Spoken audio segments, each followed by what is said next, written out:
नमस्कार दोस्तों, मेरे चैनल शिखर कहानियों में आपका स्वागत है। आज की कहानी है मुंशी प्रेमचंद के द्वारा लिखी गई चमत्कार। बीए पास करने के बाद चंद्र प्रकाश को एक ट्यूशन के सिवा और कुछ न सूझा। उसकी माता पहले ही मर चुकी थीं।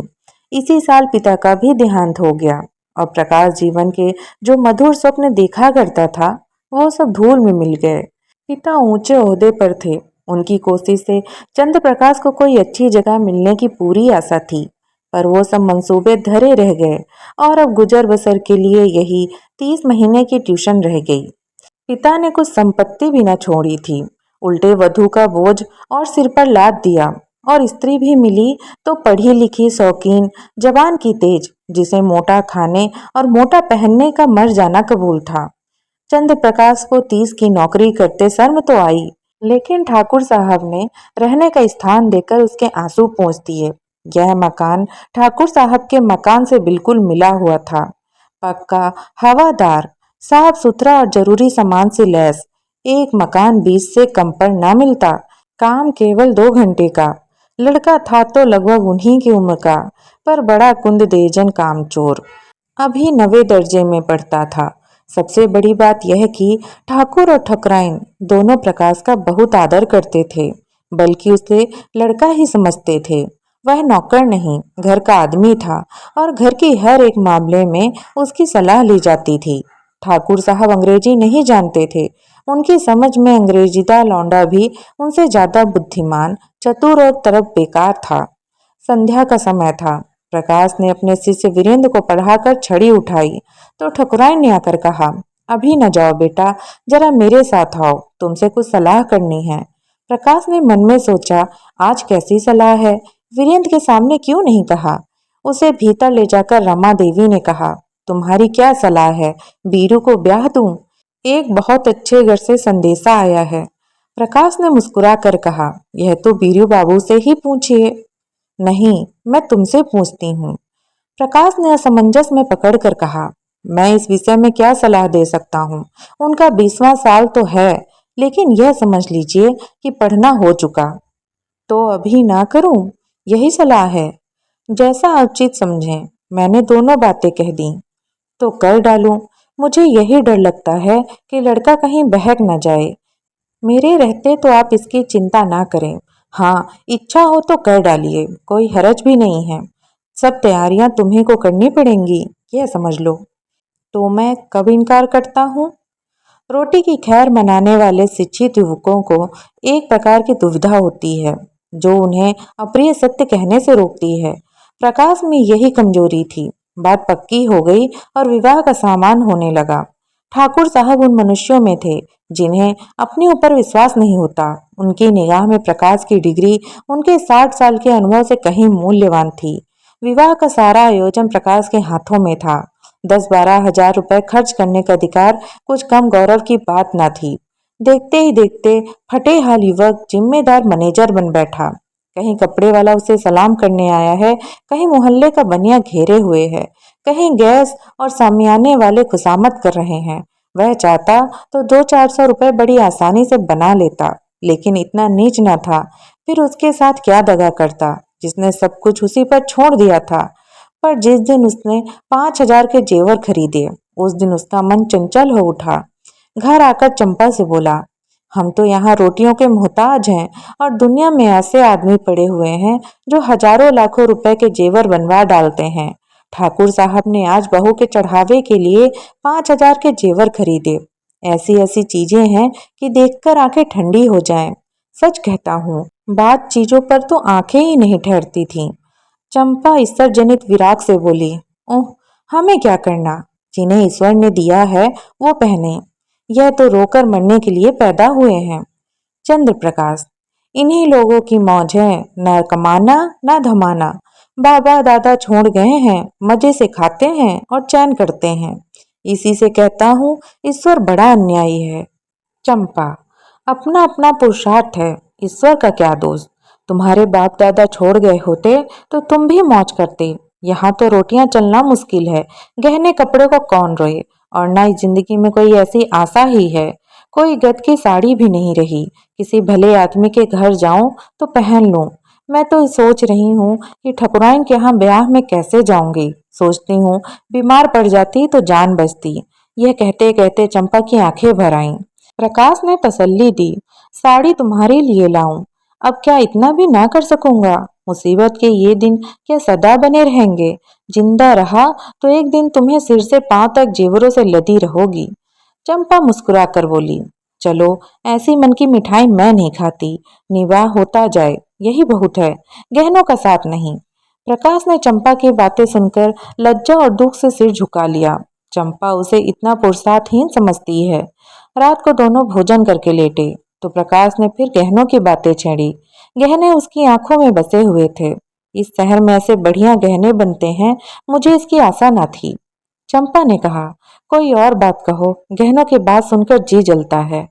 वैसी चीजें तुम पहनो तो रानी मालूम होने लगो। गहनों से क्या सुंदरता बढ़ जाती है। तो ऐसी बहुत सी औरतें देखी हैं जो गहने पहनकर भद्दी दिखने लगती हैं।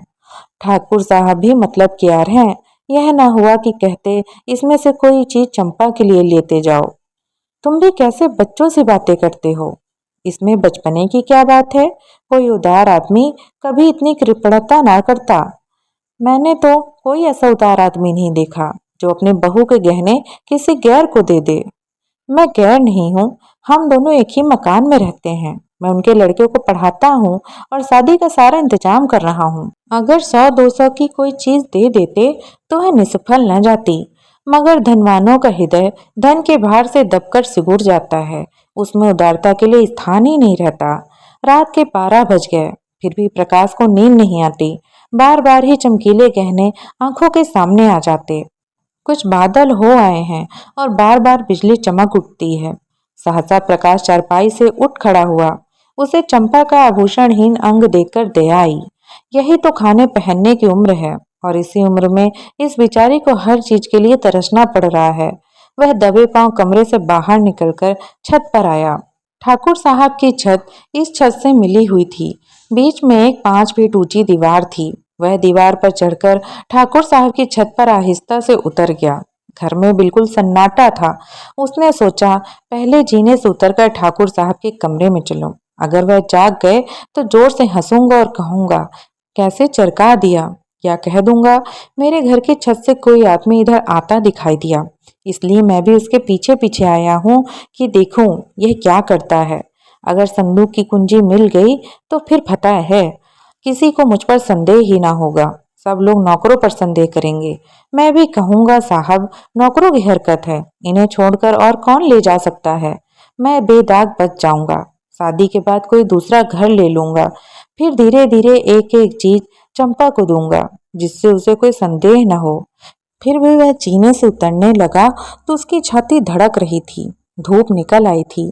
प्रकाश अभी सो रहा था कि चंपा ने उसे जगा कर कहा, बड़ा गजब हो गया। रात को ठाकुर साहब के घर में चोरी हो गई। चोर गहने की संदूकची उठा ले गए। प्रकाश ने पड़े पड़े पूछा, किसी ने पकड़ा नहीं चोर को। किसी को खबर भी हो, वह संदूकची ले गया जिसमें ब्याह के गहने रखे थे। ना जाने कैसे कुंजी उड़ा ली और ना जाने कैसे मालूम हुआ कि इस संदूक में संदूकची रखी है। नौकर की कार्रवाई होगी। बाहरी चोर का यह काम नहीं है। नौकर तो उनके तीनों पुराने हैं। नियत बदलते क्या देर लगती है। आज मौका देखा, उठा ले गए। तुम जाकर जरा उन लोगों को तसल्ली तो दो। ठकुराइन बेचारी रो रही थी। तुम्हारा नाम लेकर कहती थी कि बेचारा महीनों इन गहनों के लिए दौड़ा।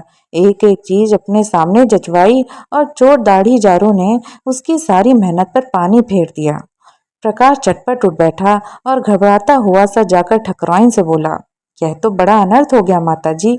मुझसे तो अभी अभी चंपा ने कहा। ठाकुर साहब सिर पर हाथ रखे बैठे हुए थे। बोले, कहीं सेंध नहीं, कोई ताला नहीं टूटा, किसी दरवाजे की चुन नहीं उतरी। समझ में नहीं आता चोर आया किधर से। ठकुराइन ने रोकर कहा, मैं तो लुट गई भैया। ब्याह सिर पर खड़ा है, कैसे क्या होगा। भगवान, तुमसे दौड़ धूप की थी तब जाके कहीं चीजें आई थीं। ना जाने किस मनहूस सायत ने लग्न आई थी। प्रकाश ने ठाकुर साहब के कान में कहा, मुझे तो किसी नौकर की शरारत मालूम होती है। ठकुराइन ने विरोध किया, अरे नहीं भैया, नौकरों में ऐसा कोई नहीं। 10-10 हजार रुपए यूं ही ऊपर रखे रहते हैं, कभी एक पाई भी नहीं गई। ठाकुर साहब ने नाक सिकोड़ कर कहा, तुम क्या जानो, आदमी का मन कितना जल्दी बदल जाया करता है। जिससे अब तक चोरी नहीं की वह कभी चोरी ना करेगा, यह कोई नहीं कह सकता। मैं पुलिस में रिपोर्ट करूंगा और एक एक नौकर की तलाशी कराऊंगा, कहीं माल उड़ा दिया होगा।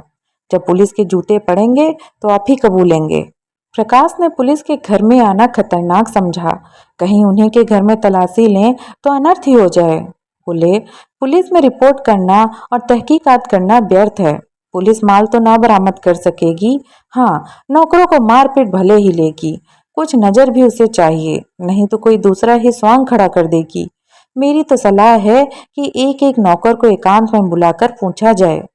ठाकुर साहब ने मुंह बनाकर कहा, तुम भी क्या बच्चों सी बातें करते हो प्रकाश बाबू। भला चोरी करने वाला अपने आप कबूलेगा, तुम मारपीट भी तो नहीं करते। हाँ, पुलिस में रिपोर्ट करना मुझे फजूल मालूम होता है। माल बरामद होने से रहा, उल्टे महीनों की परेशानी हो जाएगी। प्रकाश, लेकिन कुछ न कुछ तो करना ही पड़ेगा। ठाकुर, कोई लाभ नहीं। हाँ, अगर कोई खुफिया पुलिस हो जो चुपके चुपके पता लगावे तो अलबत्ता माल निकल आए, लेकिन यहाँ ऐसी पुलिस कहाँ, तकदीर ठोक कर बैठे रहो और क्या। प्रकाश, आप बैठे रहिए, लेकिन मैं बैठने वाला नहीं, मैं इन्हीं नौकरों के सामने चोर का नाम निकलवाऊंगा। ठकुराइन, नौकरों पर मुझे पूरा विश्वास है, किसी का नाम निकल भी आए तो मुझे संदेह ही रहेगा, किसी बाहर के आदमी का काम है, चाहे जिधर से आया हो, पर चोर आया घर से, तुम्हारे कोठे से भी तो आ सकता है। ठाकुर, हाँ, जरा अपने कोठे पर देखो, शायद कुछ निशान मिले, कल दरवाजा तो खुला नहीं छोड़ दिया था। प्रकाश का दिल धड़कने लगा, बोला, मैं तो 10 बजे द्वार बंद कर लेता हूँ। हाँ, कोई पहले से मौका पाकर कोठे पर चला आया हो और वहां छिपा बैठा रहा हो तो बात दूसरी है। तीनों आदमी छत पर गए तो बीच के मुंडेर पर किसी के पांव की रगड़ के निशान दिखाई दिए। जहां पर प्रकाश का पांव पड़ा था वहां का चूना लग जाने के कारण छत पर पांव का निशान पड़ गया था।